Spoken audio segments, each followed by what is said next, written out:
Muy buenas tardes, buenos días, buenas noches, dependiendo desde dónde nos estén recibiendo. Es un gusto volver a estar con ustedes en esta segunda emisión de La Izquierda a Debate, que es una continuación de los podcasts que era Construyendo los Comités de la 4T. Esta es una nueva etapa, se va a llevar a cabo un debate, una conversación. En esta ocasión, el tema es, por supuesto, los aranceles, lo que sucedió, cómo fue recibido, el impacto alrededor del mundo, lo que no pasó en México, en fin.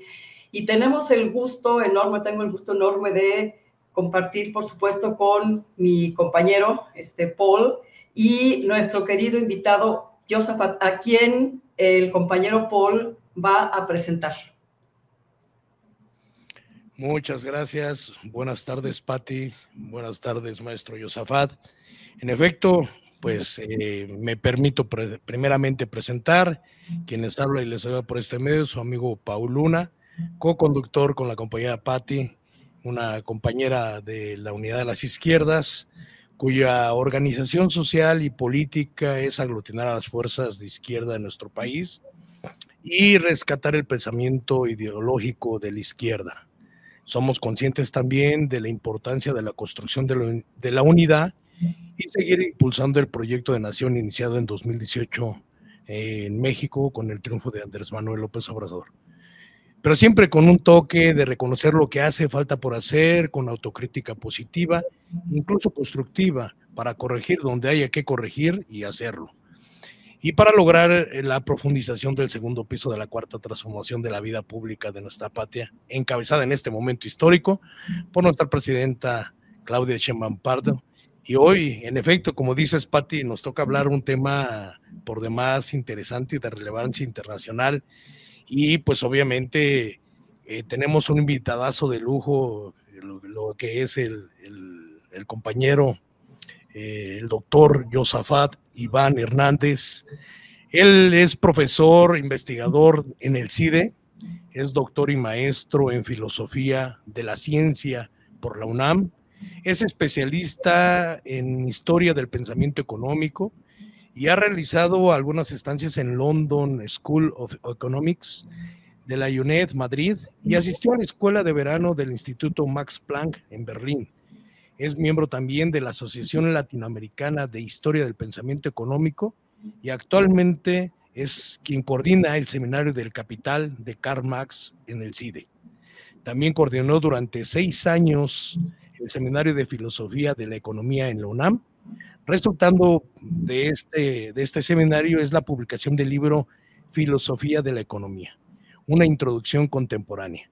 Y ha escrito varios capítulos de libros y artículos en revistas como el Capital and Class and Society y el Brazilian Journal of Political Economy. Y es miembro también del SNII. Y pues obviamente darte las gracias, maestro, de acompañarnos el día de hoy en este tema que al final es un tema que está en boga a nivel mundial. Y primeramente, si tú me lo permites, Patti, quisiera hacer la primera pregunta, porque la verdad es que en este terreno de los aranceles, no toda la gente sabe qué es un arancel, cuál es el origen y para qué sirven. Y cuál es como tú como experto, maestro Josaphat, que nos hagas el favor de decirnos qué significa y para qué sirven, para que la gente a ras de piso, la gente desde sus hogares, la gente que no está metida en el rollo político ni en temas de administración, pues entienda el día de hoy, a partir de hoy y hacia adelante, qué es lo que significan los aranceles. Te damos la más cordial bienvenida, doctor. Gracias. Claro que sí, muchísimas gracias, querido Paul, y también querida Patti, por esta invitación, esta presentación también. Muy contento de estar aquí con ustedes, la Unidad de las Izquierdas, en este programa tan interesante, La Izquierda Debate. Me parece que es un esfuerzo muy importante para seguir generando grandes reflexiones en torno a diversos temas de gran interés para la izquierda en el terreno político y en el terreno también económico. Entonces, yo muy contento de estar aquí. Y sobre el tema que me preguntas, el tema de qué son los aranceles, primero que nada hay que decir que los aranceles son un impuesto que se paga de parte de una empresa importadora. Entonces, la empresa que quiere, digamos, importar algún producto proveniente del exterior, tiene que pagar un impuesto, una aduana, por decirlo así, toda vez que entra una mercancía del exterior al territorio de los Estados Unidos, en este caso Estados Unidos, ¿no? Y entonces ahí lo que ocurre es que al subir la tasa de aranceles, lo que realmente se busca por lo general es desincentivar la importación, que le sea más costosa a las empresas importadoras importar bienes y servicios, mercancías provenientes del extranjero, ¿no? Por lo general, los aranceles suelen ser una medida que es una herramienta que se usa para proteger, digamos, por un lado, diversos sectores económicos. Por lo general, cuando suben los aranceles es para, digamos, generar una medida proteccionista para evitar, digamos, competir contra bienes provenientes del extranjero. Por otro lado, también lo que se hace es generar una fuente de ingresos para el Estado porque son un impuesto. Y en este caso, el gobierno de Donald Trump lo que quiere hacer es incrementar los aranceles también para financiarse él, para financiar su gobierno. Y por medio de ese incremento de impuestos, pues puedan hacer diferentes programas que les interesa impulsar, ya sea cuestiones que tengan que ver con infraestructura, gastos que tengan que ver con lo militar, cuestiones que tienen que ver con exenciones fiscales, porque digamos, uno de los programas que tiene Trump es la reducción de impuestos. Entonces, también el incrementar la recaudación fiscal por medio de la vía de los aranceles, también a él le puede ayudar a diversificar su base fiscal. Entonces, básicamente los aranceles serían eso, una herramienta de política comercial que también puede generar ingresos fiscales, que es un impuesto que pagan las empresas importadoras y por lo general se usan como medidas proteccionistas. Muchísimas gracias, Josafat. Es claro, conciso y muy fácil de comprender. Antes de comentar sobre lo que acabas de decir, que tiene muchos ángulos, quiero ofrecer una disculpa primero a mis queridos compañeros de Unidad de las Izquierdas, porque en el primer programa se me cruzaron los nombres, imagínense nada más, de un héroe, Genaro Vázquez Rojas, y el de un patán, el de un ampón, Genaro García Luna.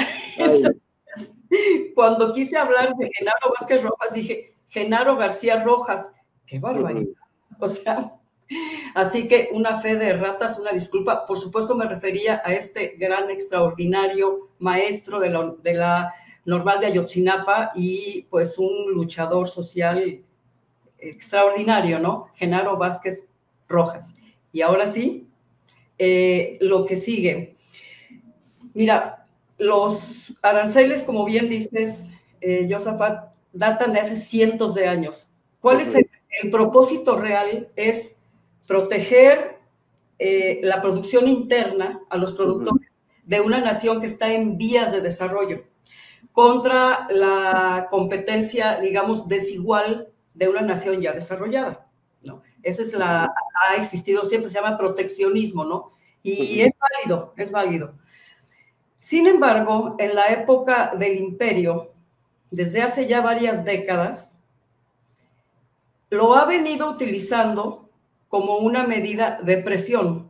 La verdad, porque es un descaro infinito que este sujeto, Donald Trump, que no es un político, es un delincuente disfrazado de presidente, ¿sí? Sí.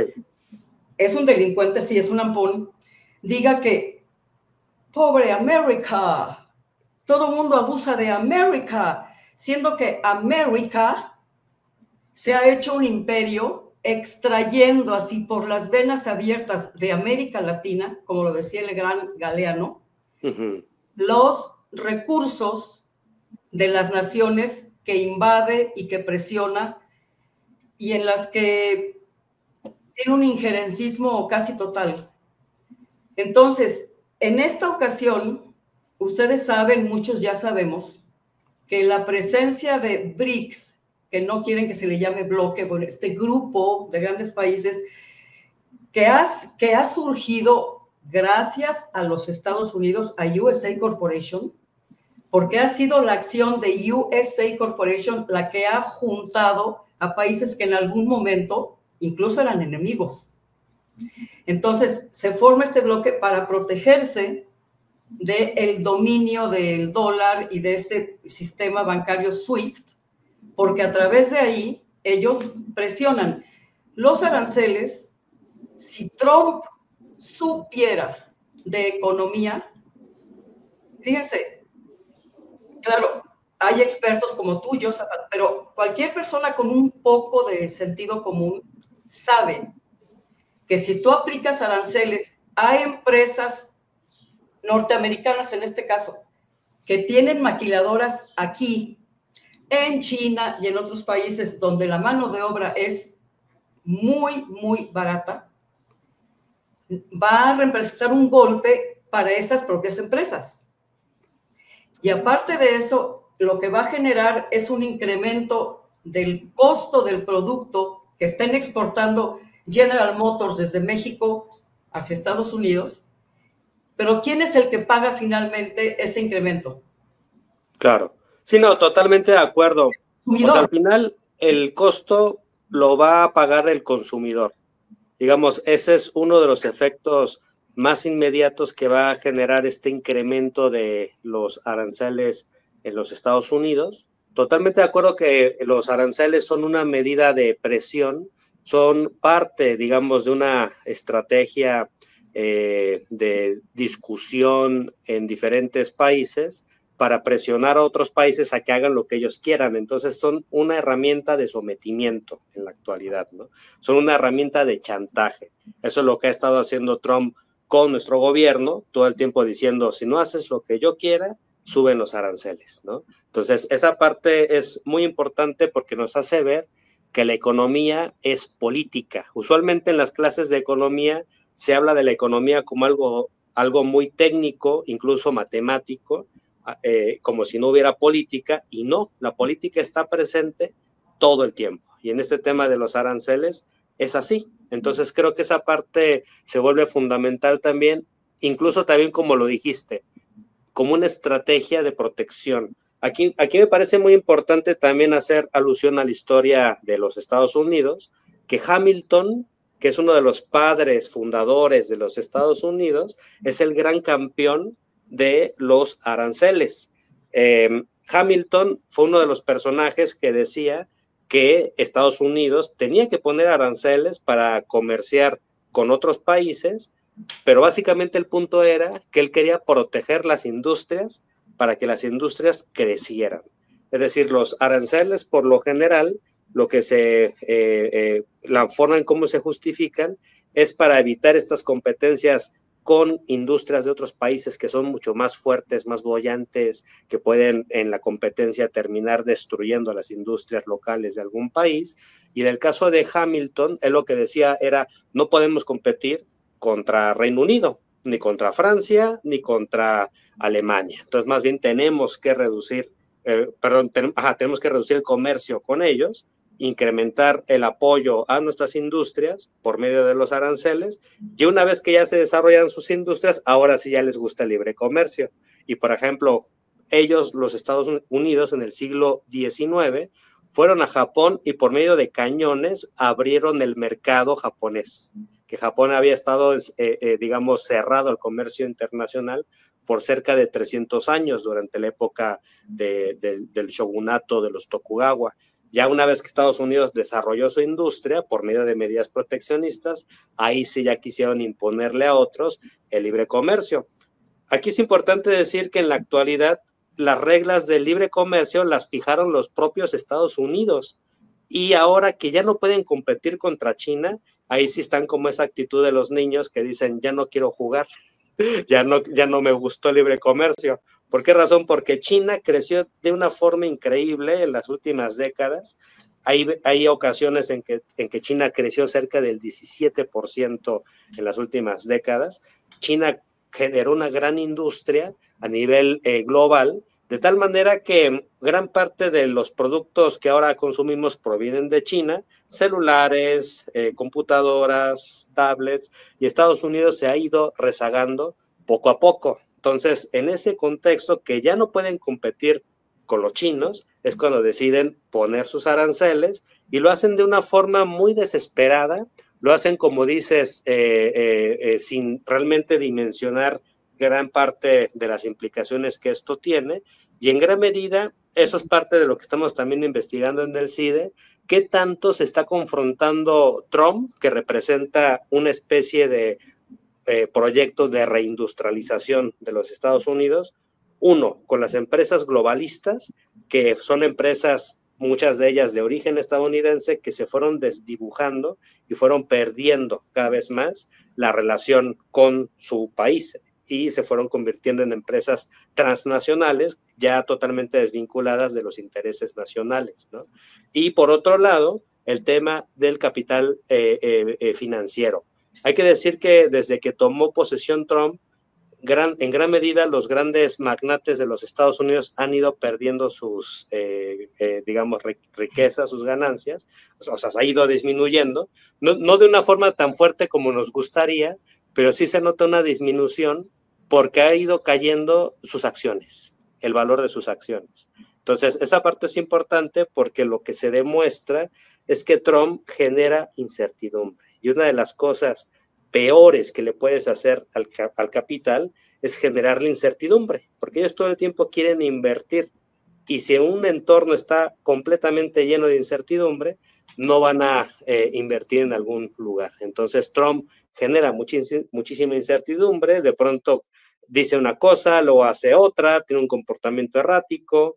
En el caso de los aranceles, postergó, digamos, en algunas ocasiones la imposición de los aranceles y de pronto, ¡pum!, le tocó a todo el mundo, incluso hasta se mencionaba de una pequeña isla donde casi no hay seres humanos y no hay pingüinos, y a ellos también les tocó sus aranceles, ¿no? Entonces sí es un tema bastante absurdo, porque Trump representa en gran medida una gran irracionalidad, una gran, digamos, medida de irracionalidad de un sector muy grande de los Estados Unidos, que me parece muy grave y que hoy se está expresando en él.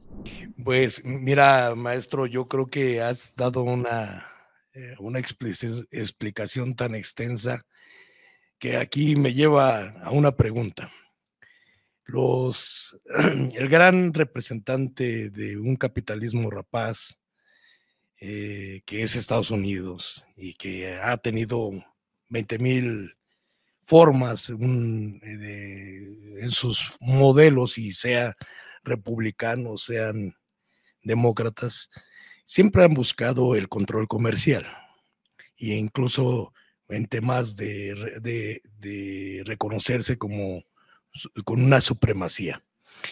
Yo pregunto, en esta guerra de aranceles que ya empezó, porque pues hay reacciones en el mercado y hay reacciones de los propios países que están siendo atacados con estas medidas, que para hoy, en estos tiempos, estaremos hablando incluso parecían medidas coercitivas, ¿no?, que tienen que ver con dañar incluso la economía global. Yo no sé si esto lleve a una autocompasión del propio gobierno americano de reconocerse o de autorreconocerse como una potencia económica, o dicho de otra manera, con un estado de supremacía y de dominación comercial en el mundo, pero muy lejanos, yo creo, sus cálculos incluso del equipo económico del señor Trump, porque si consideramos parte de lo que acabas de decir, maestro, pues China tiene el mayor superávit comercial del mundo, y mientras Estados Unidos, inverso, tiene el mayor déficit comercial. Entonces, meterse en el ámbito de la guerra de aranceles, desdiciéndose porque él mismo en el 2018 promovía el libre mercado, ¿no? O sea, él en su periodo anterior era impulsor del libre mercado, aunque empezó a imponer algunos aranceles por ahí.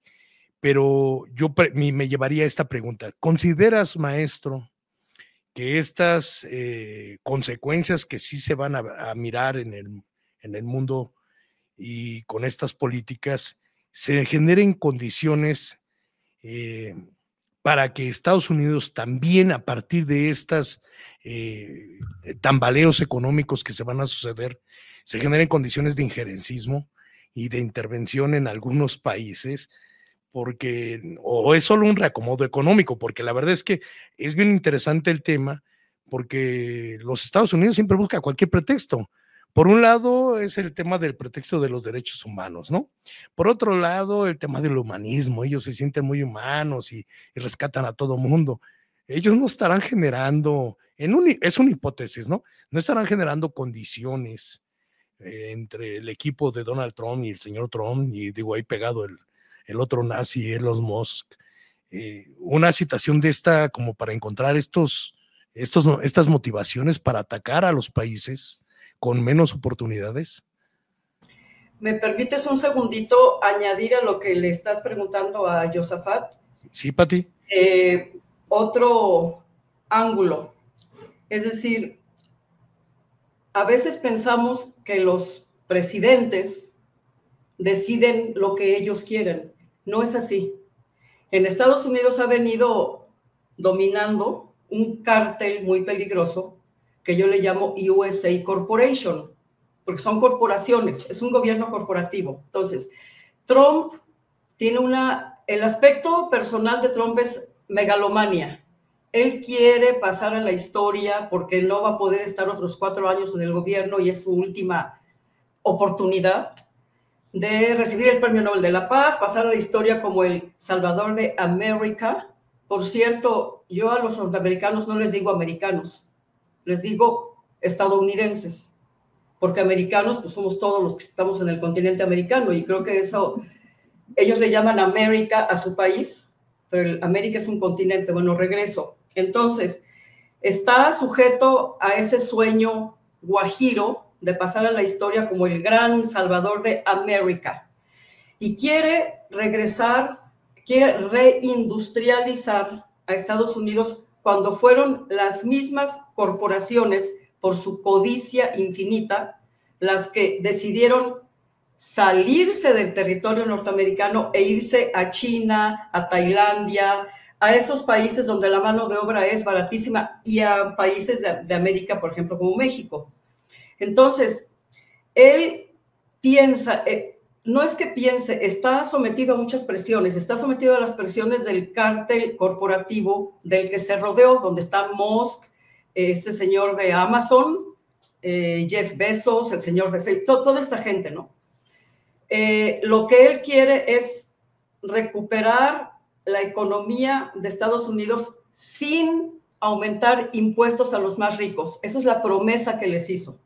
Entonces, lo que está haciendo, pensando que va a reindustrializar al país y que, por ejemplo, una empresa como Ford, a la semana de que impone los aranceles, va a decidir regresar a territorio norteamericano, es verdaderamente una patraña. Para mí, Trump está vendiendo, como buen anunciador que es un mercachifle que está vendiendo como si fuera una agencia de publicidad, algo que es absolutamente inviable.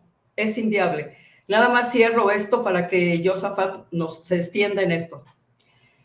El trasladar una planta de dimensiones enormes, por ejemplo, como las automotrices, a territorio norteamericano, implica por lo menos 5 años y millones de dólares de inversión. 5 años. Aparte de ese obstáculo que es enorme, ¿a quiénes van a contratar y que acepten el salario bajísimo en comparación con el dólar? O sea, por la cuestión del tipo de cambio, ¿quién va a aceptar los salarios que le pagan a los chinos, a los mexicanos? Es imposible. Yo creo que o es un ignorante o es un hipócrita que está mintiéndole a una sociedad norteamericana que es tristemente muy despolitizada y muy ignorante, y lo digo con mucho respeto, y les vende ese paquete, y lo que está haciendo es despedir a miles de empleados para así compensar. Ahora sí, mi querido Josafat, adelante. Sí, muy interesante lo que dices, me parece muy interesante cómo estás haciendo esa caracterización del pueblo norteamericano, que lo que ha demostrado ha sido un gran despliegue de ignorancia al votar por un tipejo como Donald Trump. Eso creo que es así. Tú dijiste que a los de allá les llamas, ¿cómo se llama? Que no les llamas americanos. Porque en efecto ellos son tan ignorantes que confunden América con su país, Estados Unidos, y el continente, que es todo esto, ¿no? Entonces, es interesante esa parte también de que desarrollan una ceguera respecto al mundo. Por ejemplo, ellos creen que, por ejemplo, cuando juegan al béisbol, es la Liga Mundial, cuando en realidad solo es de allá. Entonces, es un tema muy interesante cómo ellos están cegados respecto a su país. Ellos creen que el mundo es su país y de pronto luego ni saben, digamos, situar geográficamente en su país en el mundo, ni saben pues de geografía, ¿no? Los chinos constantemente se burlan de todo eso, y creo que hoy lo que se ha demostrado también es que ese pueblo también está muy enojado con los demócratas. Básicamente el hecho de que Kamala Harris haya sido derrotada de una forma tan brutal por un personaje como Donald Trump, lo que muestra es que también ellos están en un punto de hartazgo, en una polarización interna tan fuerte, que bueno, les hizo votar por Donald Trump, un personaje que además sufrió 2 atentados en las pasadas elecciones. Si ellos dicen que en México hay violencia, ellos no cantan mal las rancheras, ¿no? Entonces creo que esa parte es muy importante también de ver, porque hay mucha irracionalidad en estos momentos allá. Ellos están viviendo un periodo que desde el punto de vista de las ciencias sociales podemos caracterizar como un momento muy peligroso que se llama situación fascista, ¿no? De tal manera que el fascismo, el desarrollo de discursos xenófobos, etcétera, están ahí presentes, y bueno, en la parte económica se demuestra con toda esta perspectiva. Y aquí me gustaría también añadir con respecto a la pregunta que nos hacía Paul, sobre el tema de las intervenciones, porque también en Estados Unidos, en este momento tan peligroso que de manera interna se está expresando una polarización de tal manera que hay grupos neonazis persiguiendo inmigrantes y mucha irracionalidad, porque también mucho del voto tristemente a favor de Trump proviene de descendientes de inmigrantes, de muchos mexicanos nacidos allá, que votaron por Trump. La pregunta es por qué hicieron esa tontería, ¿no?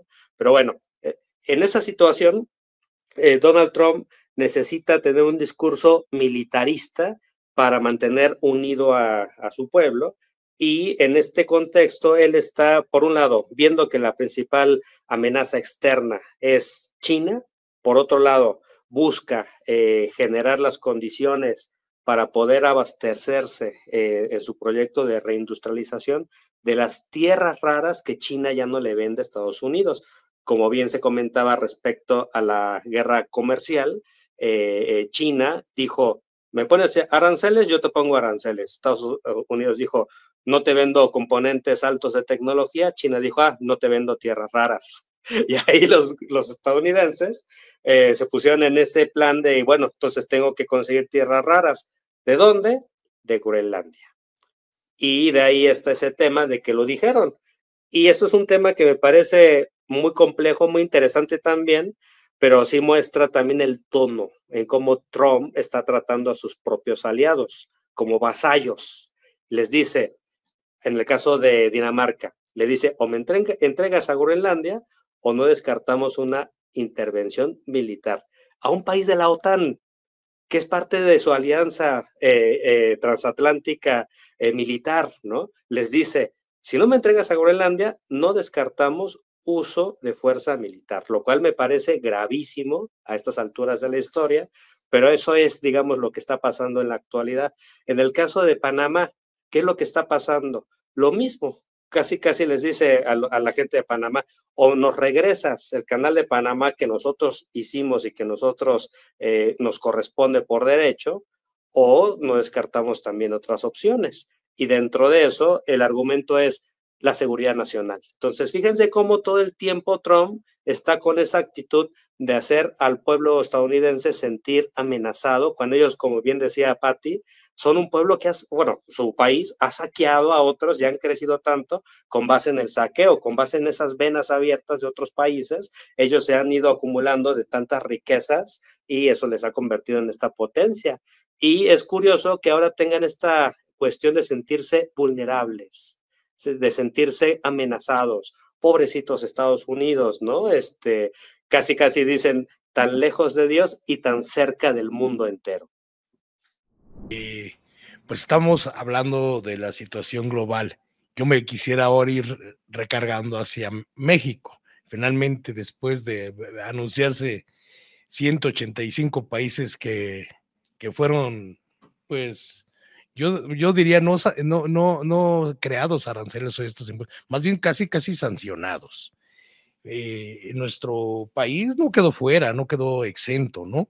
Porque si bien México tiene muchos productos que están sancionados con un 25%, como es el acero, el aluminio y los vehículos, y también todos aquellos productos que no estén dentro del propio tratado. Entonces también por ahí también hay unas situaciones que van a generar una situación fuerte en nuestro país, y en ese sentido quiero marcar un escenario, doctor Josafat. Si bien estos productos que han quedado fuera de la política arancelaria, lo cierto que estos aranceles sí afectan las exportaciones mexicanas. Ante esa coyuntura, ¿qué probabilidad hay? Y lo digo muy serio y muy respetuoso, que hay de probabilidad que México entrara en un periodo de estancamiento, o una recesión, porque si también habría que considerar y recordar que el cuarto trimestre del 2024 la economía mexicana se contrajo un poco, y en lo que va de este primer trimestre de 2025 ha tenido algunas tasas de crecimiento negativas. Maestro Josafat, la guerra arancelaria va muy en serio y no es un tema de bloqueo. Claro. Yo creo que esto que ya habían mencionado, Estados Unidos se desindustrializó y hoy quiere recuperar también sus fuentes de trabajo. Así es. Y entonces, desde esa visión, de una visión de izquierda, incluso le agregaríamos de una izquierda marxista, ¿qué le falta a todas estas políticas y estos 18 puntos que como estrategia ante la embestida y estas amenazas constantes de Donald Trump a nuestro gobierno, a la presidenta Claudia Sheinbaum, qué le haría falta como para articular y acuerpar estas 18 medidas que obviamente Claudia está pensando, nuestra presidenta está pensando mitigar esas amenazas, pero, y digo, los objetivos son claros y es llevar a nuestro país durante los siguientes años y consolidarse hasta el 2030 un fortalecimiento del mercado interno, externo, el salario, ¿no? Un fortalecimiento de nuestro salario, aumentar nuestra soberanía alimentaria, la soberanía energética, aumentar la producción nacional y disminuir las importaciones de los países con los que no tenemos tratado. En fin, incluso hasta terminar de consolidar todos los programas del bienestar. Entonces, en ese sentido, ¿qué le haría falta desde una óptica de izquierda marxista, estimado doctor? Déjame ampliar todavía más para que nos conteste así con toda su sapiencia. Sí, adelante, que por supuesto. Sí, vale. Sin ánimo de ser hiperoptimista, creo que la geopolítica como está ahorita y sigue avanzando, no, o sea, no le representa a Estados Unidos, bueno, a USA Corporation, más que más presiones para actuar erráticamente. A México no le aplicó los aranceles que dijo que le iba a aplicar porque evidentemente hubiera sido catastrófico para Estados Unidos. Pero hay otra cuestión. De manera muy entre líneas, Claudia ha mencionado a China. Es decir, China es la nación que encabeza el bloque BRICS. Nada más dos datos muy interesantes. El bloque BRICS, que ya tiene a 19 entre socios y asociados, representa un aproximado del 40% del PIB mundial, el 40%. El grupo de los 7, que es Estados Unidos y sus gerentes en Europa, y Japón y Canadá, a Japón ya se lo echó en contra también, además, representa apenas un 28%. ¿Qué quiero decir? Cuando Lula da Silva le manda invitación al gobierno mexicano a través de Claudia para asistir a la cumbre número 17 de BRICS en Río de Janeiro, esto tiene muchas lecturas. Una de ellas, si tú violas el TEMEC y me presionas demasiado, puede que no rompa el TEMEC, aunque tú lo violes, pero lo que sí puedo hacer es ampliar mi relación comercial con el bloque BRICS. Eso sí lo puedo hacer y no hay quien me lo impida. Entonces, lo que está haciendo el gobierno de este torpe vendedor de sueños guajiros es orillar a sus socios, el principal México, en este continente, orillarlos hacia ese bloque que no te impone condiciones, tiene una política bastante respetuosa, una política de convivencia entre naciones, no importa si es Cuba o si es Rusia o si es la propia China, ellos se tratan con el mismo respeto. Imagínate ustedes si fueran los dirigentes de un país, dices, ¿qué hago? ¿Por qué opto? Si como la presidente Claudia lo ha dicho y uno le cree, está súper comprometida para lograr el bienestar del pueblo de México. Sí, muchas gracias, Pati, y muchas gracias, Paul. Los comentarios son súper interesantes. Bueno, hay varias cosas que decir. Digamos, me gustaría empezar diciendo justo con un lenguaje marxista, que lo que está haciendo Trump es acelerar contradicciones. Esa parte me parece bien importante porque lo que está haciendo es, por un lado, poner en tensión al capital financiero y al capital industrial. Él quisiera reindustrializar y quisiera enfrentarse al capital financiero y eso está generando un torbellino que ya lo estamos viendo en la bolsa, las bolsas de valores, Nasdaq, ya incluso Wall Street, el Journal ha hecho llamadas para que ya no se invierta en Estados Unidos, imagínense, ¿no? Y hay grandes sectores del capital que ya más bien están buscando otros lugares donde haya mayor tasa de rentabilidad. Entonces, este tema de los aranceles en realidad sí que fue un balazo en el pie desde el punto de vista económico, desde el punto de vista político, porque también está generando contradicciones simultáneas. Es decir, y eso me pareció muy interesante de lo que dijo Patti, se puso Estados Unidos a pelearse con sus aliados, en este caso con Japón, su principal aliado del sudeste asiático. Y cómo es posible que ahí esté Japón, pues ya con tasas de aranceles tan grandes, que ya Japón se está uniendo con China. Imagínense, Japón, Corea y China ya están unidas, ya están generando una respuesta geopolítica, donde ellos se van a unir, esas tres grandes economías, para importar menos de Estados Unidos, incrementar la integración económica entre ellos.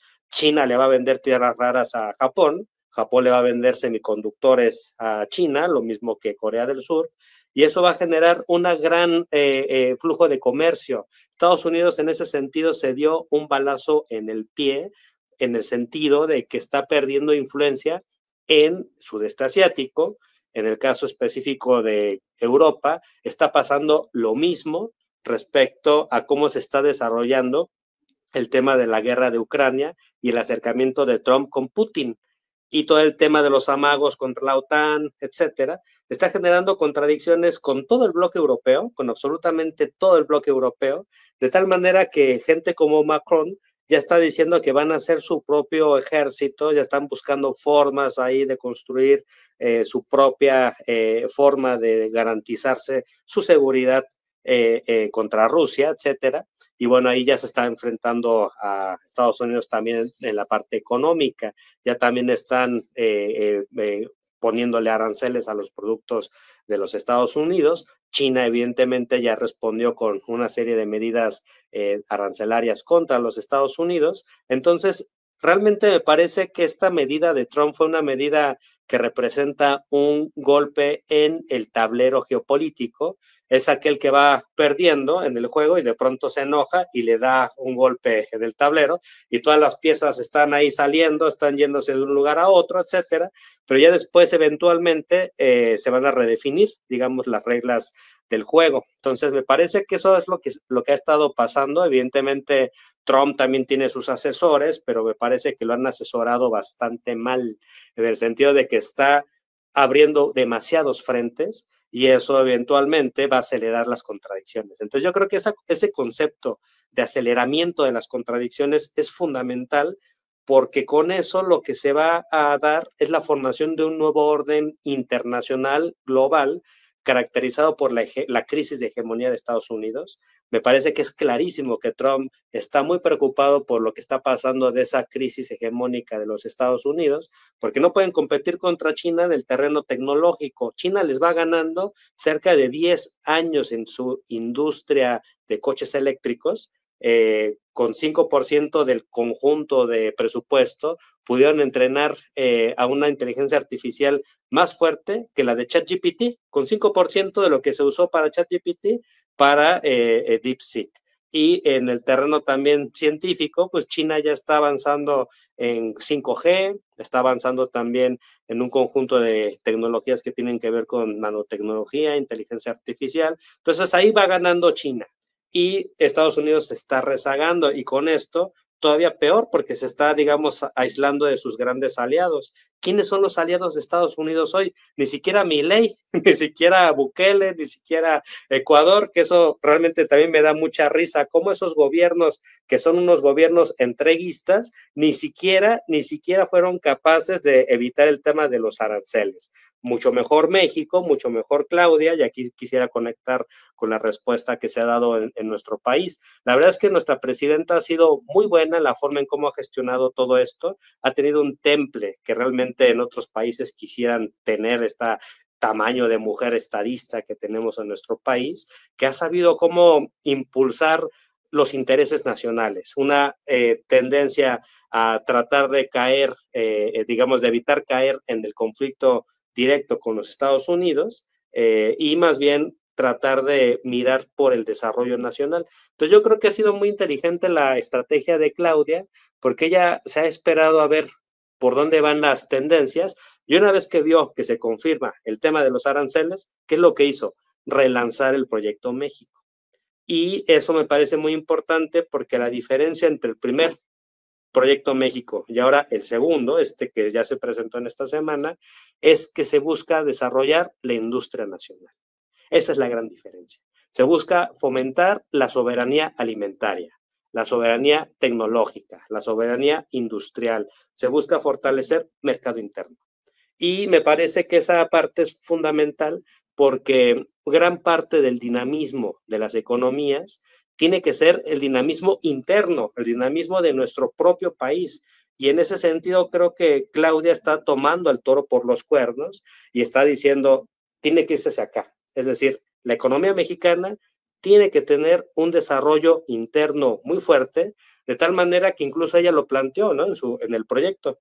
Antes eran 12 polos de desarrollo de bienestar, los PODEBIS, ahora son 15. Creo que esa parte lo que muestra es que se va a invertir mucho más en el territorio, mucho más en el desarrollo industrial, el campo, etcétera. Y bueno, ya habrá que ver por dónde va específicamente toda esta parte. Y digamos, una forma de complementar desde el marxismo a este proyecto, me parece que tiene que ver, uno, con considerar que necesitamos priorizar las fuerzas productivas, digamos, ese es el concepto que desde el marxismo tendríamos que usar. En China se usa mucho ese concepto de fuerzas productivas creativas, es decir, lo que necesitamos es poner en el centro el sector científico y tecnológico. Claudia lo está haciendo ciertamente, pero me parece que aquí lo que tendríamos que ver es ya en la instrumentación del Plan México, que haya más recursos a ciencia y tecnología. 1. 2, que el sector privado financie más al sector científico educativo, porque en nuestro país el grueso de del financiamiento proviene del sector público y eso se tiene que corregir. También el sector privado tiene que invertir en el sector científico educativo, tiene que buscar generar más inversiones en nanotecnología, en semiconductores, en sector electrónico informático, en inteligencia artificial, etcétera, ¿no? Eso me parece muy importante. Otro punto que va desarrollado con esa parte, se creó la nueva Secretaría de Ciencias, Tecnologías, Humanidades e Innovación. Se aumentó, digamos, en ese sentido el rango de importancia de la ciencia y la tecnología de ser un Consejo Nacional a ser una Secretaría de Estado, con Rosaura Ruiz ahora en la cabeza. Pero lo que no se ha reflejado eso es en el presupuesto. Es básicamente una secretaría que funciona con el mismo presupuesto que un Consejo Nacional.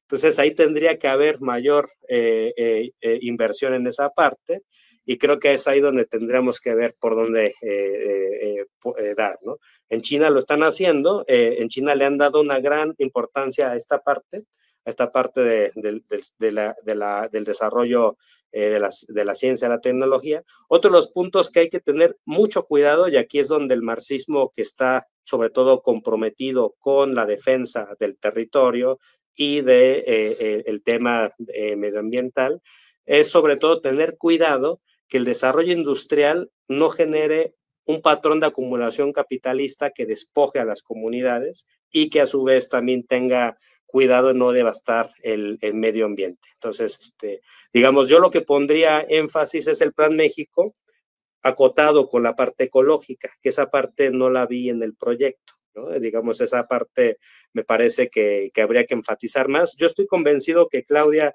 Sheinbaum, nuestra presidenta, tiene una gran sensibilidad política sobre estos temas. Estoy seguro que ella de cualquier forma va a evitar que se despoje a las comunidades de sus territorios, etcétera, pero sí creo que es importante estarle diciendo al capital nacional y también transnacional que se tienen que alinear con el humanismo mexicano, ¿no? Entonces creo que esa parte quizás habría que enfatizarla más, que el desarrollo no pasa por la devastación ambiental y en ese sentido complementar con el marxismo de la ecología, que está orientado a la vida.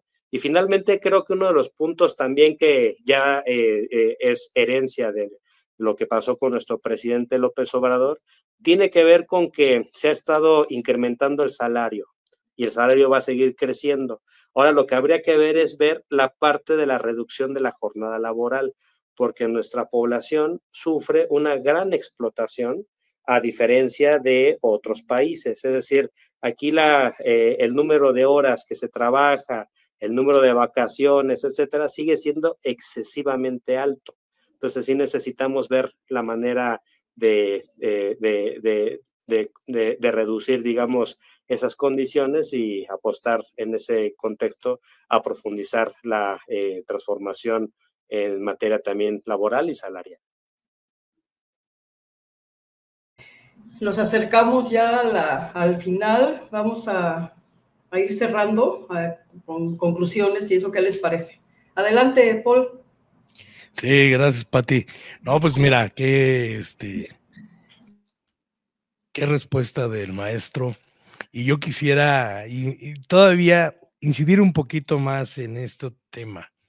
¿Qué te parece, maestro, que hubiera una nacionalización de sectores estratégicos como la minería, el transporte, las telecomunicaciones? ¿No crees que nos ayudaría? Ese nada más los voy poniendo como preguntas, ¿no? Yo creo que también el control obrero y autogestión, es decir, ¿no crees que estamos en el momento donde podría empezarse a fomentar cooperativas autogestivas y empresas bajo el control obrero? Es otra preguntita que yo creo que mirando lo que está haciendo nuestra presidenta, nosotros irlo cargando hacia allá. Yo son mis cuestionamientos que me hago y que yo obviamente con tu expertise y tu sabiduría podías dar un panorama. Otro tema sería una reforma agraria radical y redistribuir de nuevo la tierra ociosa, ¿no? Porque fue acaparada por grandes empresas agroindustriales. Y en ese sentido hay que volver a fortalecer el ejido, ¿no? Como una inversión directa. Y por último, y con eso quisiera concluir esta participación,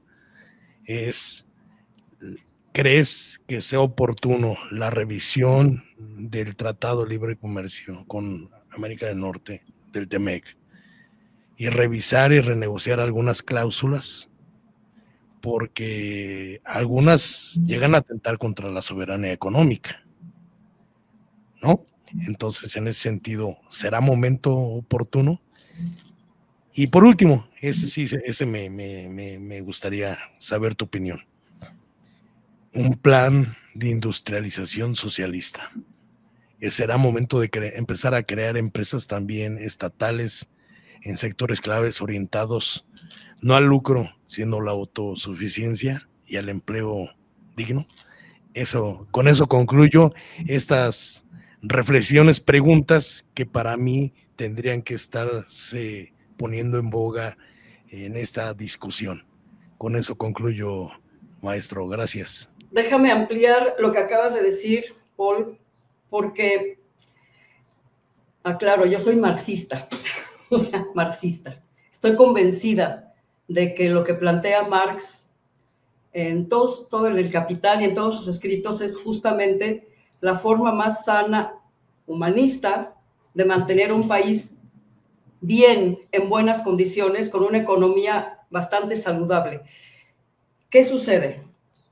¿Qué pasa en China? Tan exitosa, que tiene un crecimiento impresionante.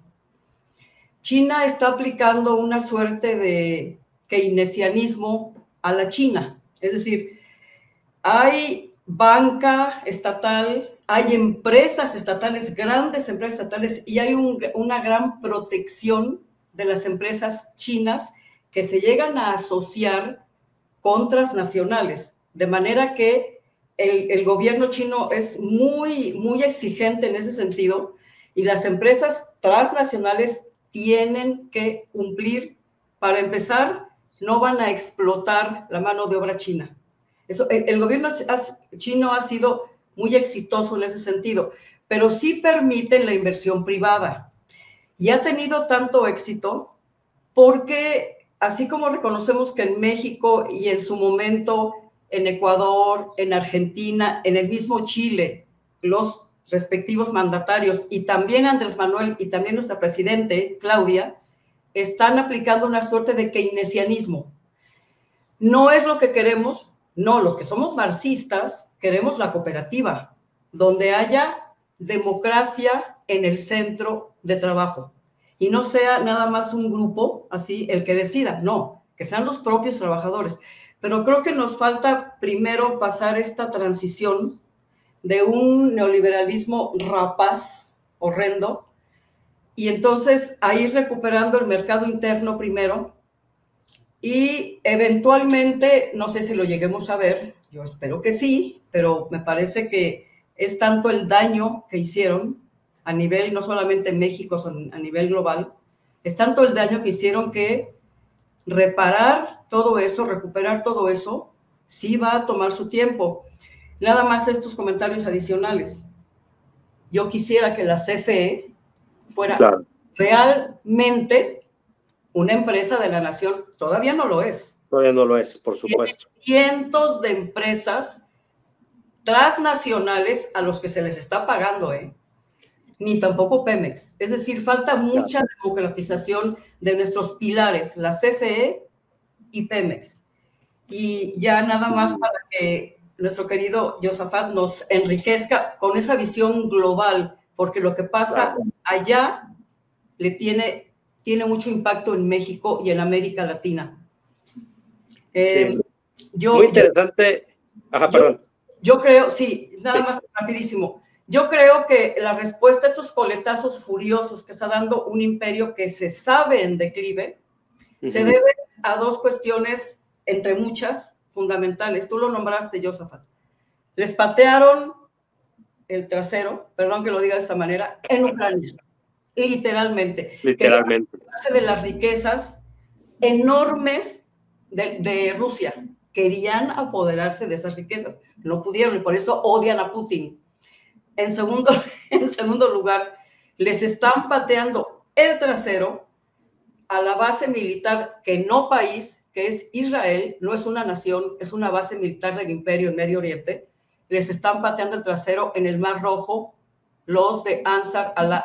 Todo esto los coloca a la vista del mundo entero en una posición muy difícil, muy comprometida. Y entonces estos coletazos contra todos los demás, tarifas y que intervención militar y todo eso, es justamente lo que decía Josafat en esa figura del tablero de ajedrez que ¡paz!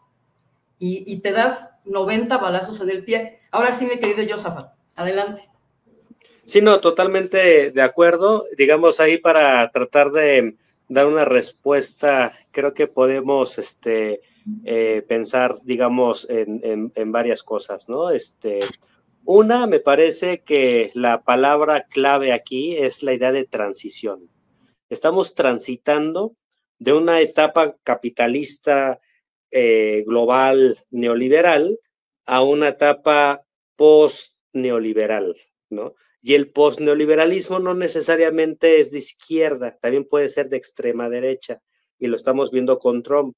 Es decir, los aranceles son una medida antineoliberal, profundamente va en contra del neoliberalismo, pero va acompañado, en el caso de Trump, de un nacionalismo económico, que es así como narra y como describe su proyecto económico, proviene, digamos, de una reinterpretación de Hamilton, de este padre fundador de los Estados Unidos. En la mentalidad de Trump y en la mentalidad de los trumpistas están volviendo a sus bases, es decir, las bases de Estados Unidos teóricas, ideológicas, son profundamente proteccionistas, no son basadas en el libre comercio, ¿no? Entonces, ellos creen que están regresando a sus orígenes y que eso les va a catapultar otra vez a ser la máxima potencia global, ¿no?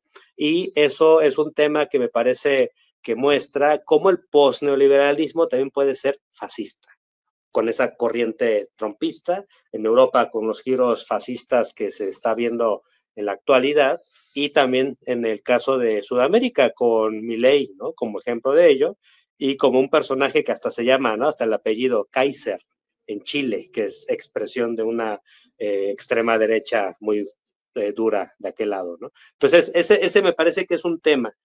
¿A dónde estamos transitando en los hechos? Esa es una primera cuestión. Ahora, en el caso específico de nuestro país, ¿a dónde estamos transitando? ¿De dónde hacia dónde? Venimos de un capitalismo periférico que se estructuró por esta relación de dependencia con los Estados Unidos, donde nos desindustrializamos y los motores endógenos de nuestro capitalismo nacional se fueron destruyendo con nuestro campo devastado y con nuestra industria totalmente también desmantelada. Y luego hubo un proceso de entreguismo de nuestras empresas, de nuestra soberanía, de nuestros recursos hacia el exterior, particularmente las empresas transnacionales, muchas de ellas estadounidenses. Entonces, lo que se dio en ese proceso fue un debilitamiento de los motores endógenos de crecimiento y se centró todo en lo exógeno. Y evidentemente, en un contexto de un capitalismo en descomposición, también hay una descomposición social y de ahí la proliferación del crimen organizado, expulsión de fuerza de trabajo, migración, etcétera. ¿Hacia dónde estamos transitando? Estamos transitando de ese tipo de capitalismo totalmente destruido a otro, digamos, a la reestructuración de nuestro capitalismo con bases más nacionales, de ahí que haya un proceso de reindustrialización. Y aquí me parece muy interesante el concepto que planteó Paul de industrialización socialista. Creo que ahí el tema de China, y bien lo comentaba también Patti, el tema de China nos da claves de cómo se puede generar ese tipo de industrialización, pensando sobre todo en generar, por un lado, empresas estatales muy potentes. En China, lo que hemos estado estudiando en el CIDE, de hecho en el CIDE tenemos expertos que van constantemente a China, van chinos constantemente al CIDE, estamos muy interesados en estudiar esa experiencia. Lo que hemos encontrado es que en China hay un gran sector público, muy grande, es mucho más grande de lo que se suele creer, cerca del 40% de todo el PIB global de China es del sector público, imagínense ustedes. Y de ese sector público hay empresas nacionales y también empresas municipales. La principal empresa productora de coches eléctricos es una empresa municipal, la empresa de Shanghái, y es una empresa que exporta, digamos, coches eléctricos, etcétera, ¿no? Entonces, imagínense ustedes que en México, cada municipio o cada estado o el territorio nacional tuviera sus empresas estatales, muy, digamos, industrializadas, con amplia participación de los trabajadores y que con una amplia relación con el sector público se generara tecnología de punta. Digamos, eso es una forma de industrializar, apostando al fortalecimiento de las empresas públicas. El neoliberalismo nos hizo creer que las empresas públicas son ineficientes y eso es mentira. China lo está demostrando en los hechos y creo que ahí se puede demostrar cómo en el sector público tenemos una vía. Por otro lado, el tema de las cooperativas es fundamental. Tenemos que tener algún plan que sirva para fortalecer a las cooperativas y creo que eso es algo que tenemos que trabajar, tener un plan para fortalecer todas las cooperativas a nivel nacional, a nivel estatal y a nivel municipal, y eso pasa incluso por tener por lo menos un censo. ¿Cuántas cooperativas hay en México? No sabemos, porque no hay ese registro en el INEGI.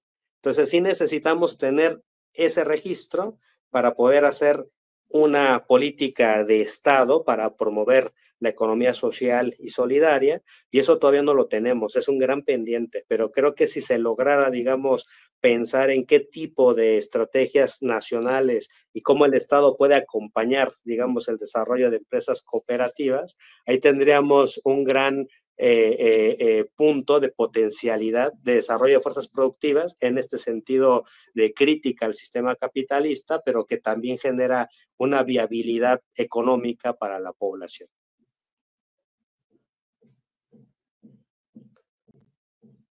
Excelente, excelente, maestro. La verdad es que ha ampliado usted este tema hasta el rinconcito más pequeño de la economía. Y yo agregaría, por último, y para despedirnos, porque pues, prácticamente llegamos al fin yo creo que esto de las cooperativas habría que tomar el modelo que tienen en Venezuela. En Venezuela tienen las comunas, sí, ¿no? Y además termina siendo el poder popular de Venezuela las comunas, estas comunas que hacen economía y refuerzan su economía de las familias. Y yo creo que hoy la efectividad de los planes que ha emprendido nuestra presidenta, pues yo creo que va a estar basado en lograr la implementación y darles, meterle el acelerador, digamos, a esto, pues para poder estar enfrente de lo que se está viniendo y de lo que estamos viviendo. Yo creo que es un paso muy positivo, incluso de hasta de liberación. Este Plan México nos permite separarnos un poco o un tanto de la dependencia de Estados Unidos, porque el reactivar nuestra economía interna nos va a permitir tener un mejor país, llegar a esos estados de bienestar de los que todos, los que nos gusta esto de la política pública, pues es a donde todos miramos, en que todos vivamos en un país con un estado de bienestar y un estado de derecho parejo, donde nadie quede atrás y que tengamos el país que todos soñamos y deseamos para todos y para todos. Yo te agradezco, maestro, el habernos acompañado el día de hoy. Gracias, Pati, por este acompañamiento y pues te toca despedir, mi estimada Pati. Más allá de eso, puedes despedir tú o despedir yo, pero es muy interesante que hayan traído a colación el tema de Venezuela. Venezuela, aunque parezca increíble, es el país de América, el continente, que más crecimiento del PIB ha registrado. 9.5 este año, 9.5 el 24. El año pasado, en la cumbre 16 en Kazán, en la cumbre 16 de BRICS, el mismo Putin mencionó que Venezuela había crecido 5.4%. Es un logro de Nicolás Maduro y toda esta solidez que dejó Hugo Chávez. Es impresionante lo que logró Venezuela después del bloqueo salvaje, infame, que le aplicó Estados Unidos. Casi un bloqueo parecido al que le ha aplicado a Cuba por más de 60 años. Y Venezuela, con eso que están mencionando, con la diversificación de su economía, es un ejemplo para América Latina y es una bofetada, así, al imperio decadente. Pues fue un enorme placer. Qué cátedra de economía nos diste, mi querido Josafat. Muchas gracias por la invitación, disfruté muchísimo esta charla y pues adelante, compañeras y compañeros que nos estén mirando con la transformación.